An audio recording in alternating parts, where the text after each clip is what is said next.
KJV Pup aqui e vim contar como ter 100% de certeza que você vai para o céu, ou que tem vida eterna, porque todos vão morrer um dia, e é muito bom sentir essa segurança no coração e não ter que enfrentar consequências ruins depois de morrer. Me diz, você tem 100% de certeza que quando morrer vai para o céu? Tem 100% de certeza? Porque algumas pessoas diriam: ah, sabe, eu tô meio que certo. Espero que sim, acho que sim, sou uma boa pessoa, sou bem legal. É o que a maioria diria. Então só pergunto, você tem 100%? Não 80, 98, mas 100% de certeza que quando morrer vai para o céu? Tem 100% de certeza? Você sabia que a Bíblia nos diz que podemos ter 100% de certeza? Sem mais delongas, em Romanos 3:23 diz: todos pecaram e ficaram longe da glória de Deus. Isso só significa que ninguém é perfeito, tá? Eu não sou perfeito, você não é perfeito, a vovó não é perfeita. Ninguém é perfeito, entendeu? Todo mundo erra. Todos pecamos. Todos fazemos algo ruim. Todos já mentimos ou falamos algo ruim uma vez, ou, sabe, roubamos um lápis. Está escrito que todos ficam aquém da glória de Deus. Isso está em Romanos 3:23. E diz: o salário do pecado é a morte. Então, porque pecamos, todos nós morremos. Todo mundo vai morrer um dia. Isso não é, sabe, um pensamento feliz, mas todos têm aniversário e dia de morte. E diz que a morte não é só seu corpo morrendo e indo para a terra. A Bíblia diz que existe uma segunda morte. Diz: e a morte e o inferno foram lançados no lago de fogo, e esta é a segunda morte. Por isso estou aqui, não quero ninguém nesse lago de fogo. E a segunda morte? Vamos pensar assim. Sua primeira morte é, seu corpo morrendo, e a segunda é a morte espiritual. Então a segunda morte, o lago de fogo. E Apocalipse 21:8 diz: todos os mentirosos terão sua parte no lago que arde com fogo e enxofre, que é a segunda morte. Então veja, diz ali todos os mentirosos.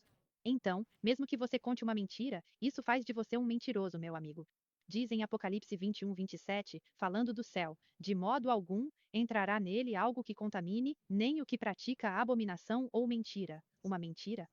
Então, uma mentira te exclui do céu, porque o céu é um lugar perfeito. E se você contou uma mentira, então você não é perfeito?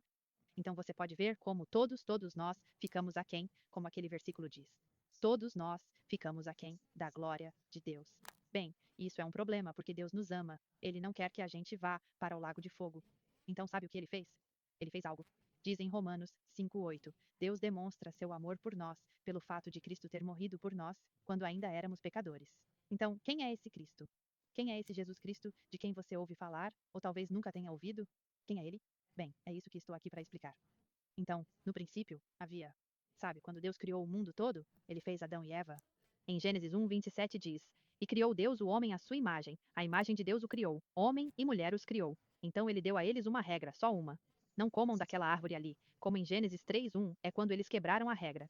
Diz: ora, a serpente era mais astuta que todos os animais do campo que o Senhor Deus tinha feito. E disse à mulher: é assim que Deus disse: não comereis de toda a árvore do jardim? E em Gênesis 3:6 diz: vendo a mulher que a árvore era boa para se comer, agradável aos olhos e desejável para dar entendimento, tomou do seu fruto, comeu e deu a seu marido, e ele comeu. Então ali mesmo foi o primeiro pecado. E esse casal, Adão e Eva, eles tiveram filhos, sabe?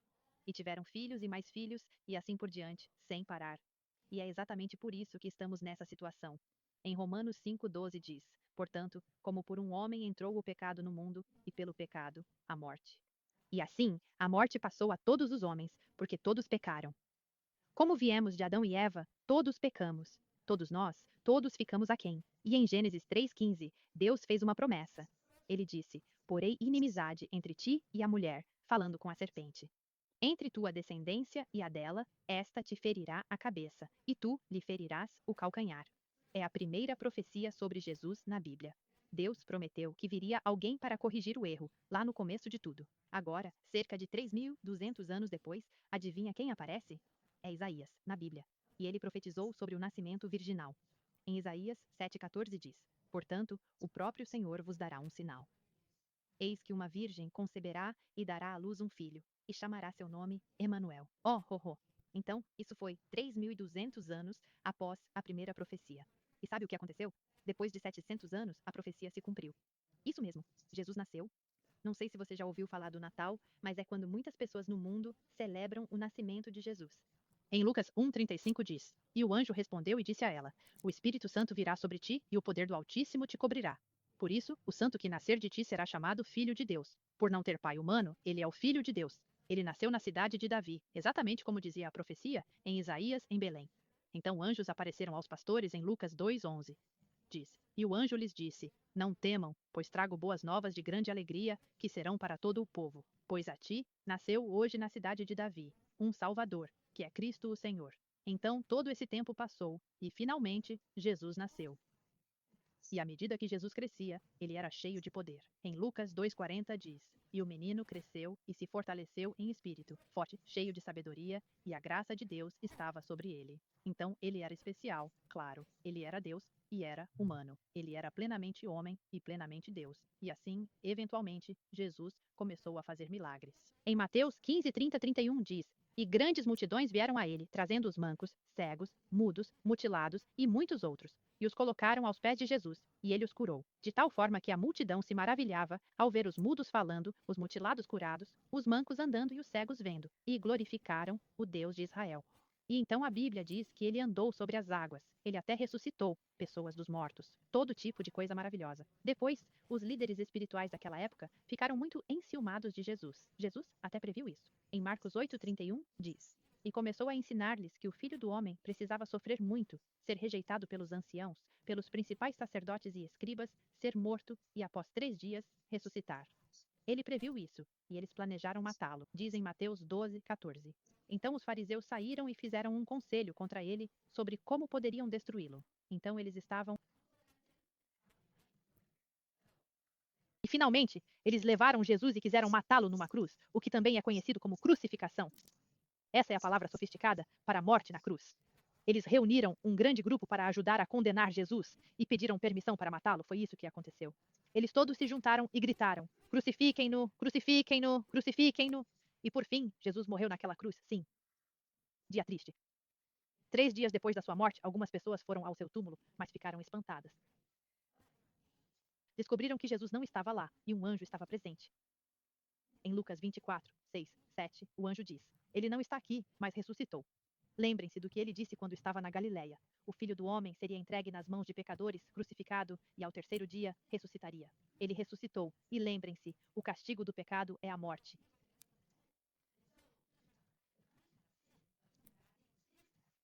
E há uma segunda morte, que é o inferno e o lago de fogo. Não há como escapar disso. Por isso estou te contando tudo isso, para não irmos por esse caminho. E diz que todos somos pecadores, que todos merecemos ir para o inferno, mas Deus nos ama. E em Romanos 5:8 diz: Deus demonstra seu amor por nós pelo fato de Cristo ter morrido por nós quando ainda éramos pecadores. Então Jesus não apenas morreu na cruz, ele pagou pelos nossos pecados com sua morte, seu sacrifício. Ele viveu uma vida perfeita, sabe? Nunca pecou, nem uma vez. Diz em 2 Coríntios 5:21. Aquele que não conheceu o pecado, Deus o fez pecado por nós, para que nele fôssemos feitos justiça de Deus. Uau! E em 1 Pedro 2,24 diz: Ele mesmo levou nossos pecados em seu corpo sobre o madeiro. Então ele carregou nossos pecados em seu próprio corpo na cruz. Meus pecados, seus pecados, os pecados de todos, seus pecados passados, seus pecados futuros. Todos os pecados estavam no corpo dele naquele dia, porque Deus e homem perfeito pagou pelo seu pecado ali mesmo. E em Hebreus 2:9 diz que ele, pela graça de Deus, provaria a morte por todo homem. Em Colossenses 2:14 diz: apagando a escrita das ordenanças que eram contra nós. Então ele apagou isso como um risco. Ele apagou tudo. As ordenanças contra nós, há uma grande lista de coisas que não devemos fazer, certo? Uma lista enorme. Não minta, não engane, não roube. Uma grande lista e há uma ordenança contra nós. Então tudo que você já fez de errado, como uma lista enorme, e diz que ele está apagando, ele está eliminando. Então diz em Colossenses 2:14: apagando a escrita das ordenanças contra nós, que eram contrárias a nós, e tirando-as do caminho, pregando-as na sua cruz. Então todas as coisas ruins que você já fez ou fará foram pregadas na cruz naquele dia. Mas nem todo mundo vai para o céu e nem todo mundo vai para o inferno. A Bíblia diz que há uma coisa que todos devem fazer. Diz: e os trouxe e disse: Senhores, o que devo fazer para ser salvo? E disseram: crede no Senhor Jesus Cristo e serás salvo em tua casa. Isso está em Atos 16:30-31.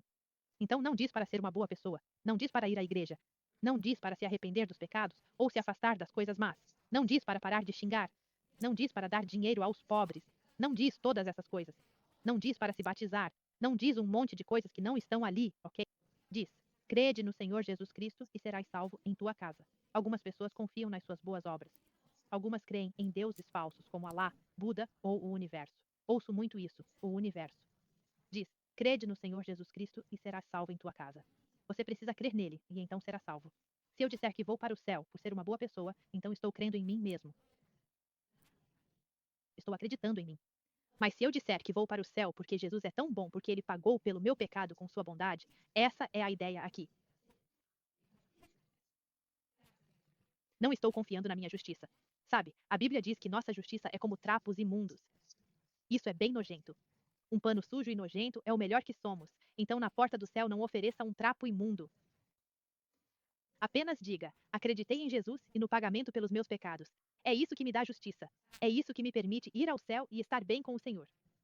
Então diz isso várias vezes. Não veremos todos, mas diz: pela graça sois salvos, por meio da fé. Isto não vem de vós. É dom de Deus, não por obras, para que ninguém se glorie.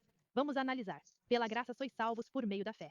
Graça é algo que você não merece, e você é salvo pela fé. Fé é aquilo que você acredita. Então, pela graça, vocês são salvos mediante a fé, não por mérito próprio, mas pelo que creem. A próxima linha diz: e isso não vem de vocês mesmos. É um presente de Deus. Não por obras, para que ninguém se glorie. É um presente, certo? Tem pessoas por aí que dizem: olha, trouxe um presente para você, mas vem com condições, entende? Ou um site diz: presente grátis, mas você precisa dar R$ 1. No momento que você tem que pagar algo, não é mais um presente. No instante que você precisa fazer qualquer coisa, não é um presente. Se eu dissesse: vou te dar esta Bíblia, mas você tem que me dar R$ 5, isso seria um presente? Não. E se eu dissesse: vou te dar esta Bíblia de presente, mas você não pode mais xingar? Nada de palavrões. Isso é um presente? Não, porque você teve que merecer, e a Bíblia diz que é um presente gratuito. Um presente gratuito é quando alguém te dá algo, você aceita e agradece, e basicamente é só isso que precisa fazer pela salvação. É um presente gratuito porque Deus te ama, e a Bíblia diz muitas vezes que é só acreditar em Jesus. É o único caminho. Diz que não é pelas obras para que ninguém se gabe. Então, quando eu chegar ao céu, não posso dizer: estou aqui porque fiz algo bom uma vez. Eu vou dizer que estou aqui porque Jesus pagou o meu caminho para estar aqui. Jesus morreu no meu lugar. Essa é a única maneira de chegar ao céu. Eu não sou bom o suficiente. Não sou perfeito, mas Jesus era perfeito. E em Romanos 4:5 diz: mas aquele que não trabalha, mas crê naquele que justifica o ímpio, sua fé lhe é imputada como justiça. Diz aquele que não trabalha. Então você não precisa fazer boas obras, e deixar o pecado é uma boa obra, aliás. Diz isso em Jonas 3:10. Deus viu as obras deles, que se converteram do seu mau caminho. Isso é trabalho. Abandonar o mal é trabalho, e isso não é exigido. Para ir ao céu, você só precisa acreditar em Jesus. É só isso. É isso, como diz em João 3,16. Pois Deus amou tanto o mundo, que deu seu Filho unigênito, para que todo aquele que nele crê não pereça, mas tenha vida eterna. Esse é um versículo muito, muito popular, e diz que quem crê em Jesus não perecerá, mas terá vida eterna. Então, quanto tempo é eterno? Para sempre. Uma vez que você tem o dom, ele é seu para sempre, ok? Se eu disser: vou te dar um presente, esta Bíblia é sua. É um presente. Mas depois você me irrita e eu a tomo de volta. Isso não foi um presente, foi algo condicional estranho, como uma transação. Mas diz que é vida eterna, não semanal. Então você não pode perder seu dom. É seu presente para sempre. Também diz em João: a todos que o receberam, deu-lhes o poder de se tornarem filhos de Deus, aqueles que creem em seu nome. Veja que a Bíblia continua dizendo: é crer. Crer é simplesmente acreditando. Acredite que é só acreditando em Jesus. E é assim que você pode se tornar filho de Deus. Então diz em João 3:3, Jesus respondeu e disse a ele: em verdade, eu te digo, se um homem não nascer de novo, não poderá ver o reino de Deus. Você se lembra que houve uma primeira morte e uma segunda morte?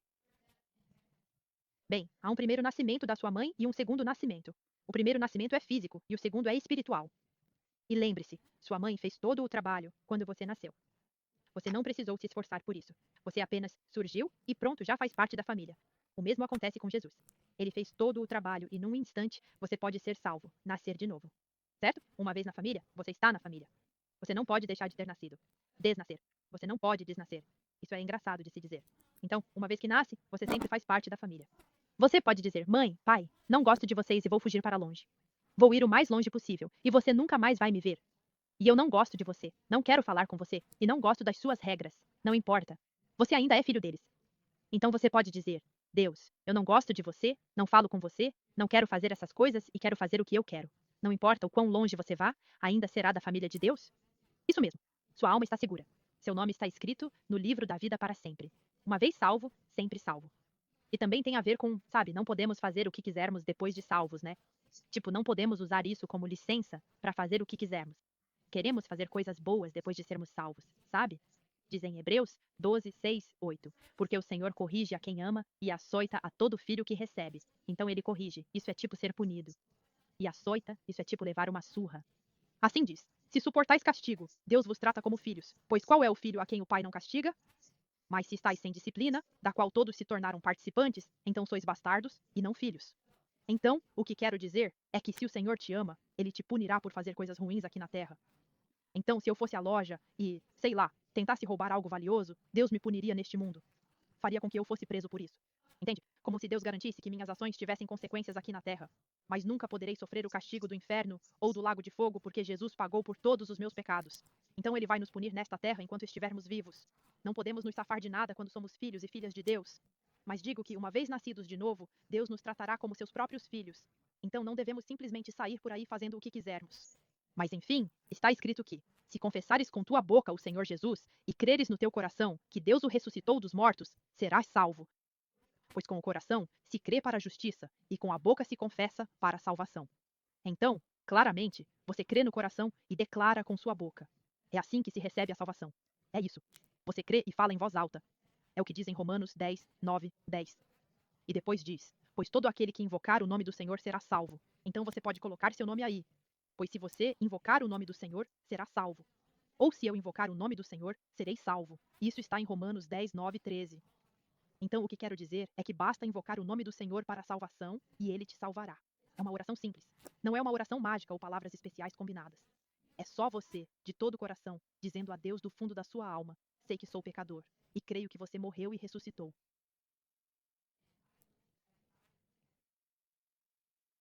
Você pagou o preço, Jesus, pelos meus pecados para que eu não vá para o lago de fogo. Você pagou o preço para que eu possa ter o dom da vida eterna. Jesus, salve-me e me dê o presente gratuito da vida eterna. Leve-me para o céu quando eu morrer. Amém. Então, se você crê nisso, se disse algo assim de coração a Deus, ele vai te salvar. Então, parabéns. Se você disse isso de coração hoje, é seu aniversário espiritual. Feliz aniversário. Veja, agora você tem 2 aniversários. Então você ganha mais bolo, eu acho. Mas sério, feliz aniversário. Diz que os anjos estão se alegrando no céu e você não pode perder isso. Diz: em verdade vos digo, quem ouve minha palavra e crê naquele que me enviou, tem vida eterna e não será condenado, mas passou da morte para a vida. Bem, eu diria para ler sua Bíblia. Eu gosto da KJV. Não mudou por centenas de anos e diz coisas opostas em muitas traduções diferentes. Nem vou entrar nisso agora. A King James é a melhor, e se você fala outro idioma que não inglês, vou mostrar na tela aqui. Essa é uma boa Bíblia no seu idioma, porque a Bíblia diz: toda a escritura é inspirada por Deus e útil para doutrina, repreensão, correção e instrução na justiça. Então, se quer agradar a Deus, conheça sua Bíblia. Em 1 Pedro 2:2 diz: como recém-nascidos, desejem o puro leite da palavra para crescerem. Como bebê espiritual, você precisa beber o leite da palavra. E segundo passo, eu diria para se batizar. Não é necessário para ir ao céu, certo? Você já vai para o céu. Mas a Bíblia diz que é bom se batizar depois de ser salvo. Então diz o último versículo em Mateus: e Jesus veio e falou com eles, dizendo: todo o poder me é dado no céu e na terra. Ide, portanto, e ensinai todas as nações, batizando-as em nome do Pai, do Filho e do Espírito Santo, ensinando-as a observar tudo o que vos ordenei. E eis que estou convosco todos os dias, até o fim do mundo. Amém. Adoro isso. E Jesus demonstrou que ser batizado era algo bom, fazendo-o ele mesmo. Diz: e aconteceu naqueles dias que Jesus veio de Nazaré da Galileia e foi batizado por João no Jordão. E logo ao sair da água, viu os céus se abrirem e o Espírito como uma pomba descer sobre ele. E veio uma voz do céu dizendo: tu és meu filho amado, em quem me comprazo. E imediatamente o Espírito o levou para o deserto. Isso é Marcos 1, 9 e 12. Então você quer que Deus se agrade de você? Seja batizado depois de ser salvo. Esse é um bom próximo passo de obediência. E depois disso, Jesus imediatamente começou seu ministério. Ele conseguiu seguidores, fez milagres. E por experiência, já viu o poder de Deus acelerar na vida das pessoas após o batismo. batismo, fazendo coisas maravilhosas para Deus depois de batizadas. Então recomendo muito. E se você foi batizado antes de receber a salvação, como algumas pessoas batizadas quando bebês, essa prática não é bíblica. Isso não. Isso não é um batismo verdadeiro, porque a Bíblia deixa claro que o batismo acontece após ser salvo e nascer de novo. Então, muitas pessoas são rebatizadas. Se esse é o seu caso, eu diria: sim, vá a uma boa igreja e batize-se novamente, porque a Bíblia diz que o batismo acontece após ser salvo. É um símbolo da morte, sepultamento e ressurreição de Jesus. Esse é todo o simbolismo de que você está morrendo e ressuscitando com ele. É uma imagem da sua nova vida em Jesus Cristo. Então eu diria que muitas pessoas são rebatizadas. Totalmente normal. É o primeiro passo deles na nova vida, tendo recebido o dom gratuito da salvação. Então eu diria: leia uma Bíblia, uma boa Bíblia, seja batizado e tente encontrar uma boa igreja. Sabe? Uma que diga que a salvação é um presente gratuito. Se eles disserem: arrependa-se dos seus pecados, ou você pode conquistar sua salvação, ou prometa a Deus que não será mais uma pessoa má, ou qualquer coisa assim, você não vai querer ir nessa igreja. Você quer ir numa igreja onde dizem: vou para o céu por causa de Jesus. Ok, bem, obrigado pelo seu tempo. Eu te amo. Mua. E, tenha uma boa noite ou dia, ou seja lá o que for aí. Fico muito feliz por você se recebeu o dom gratuito da salvação. Se cuide. Tchau, tchau.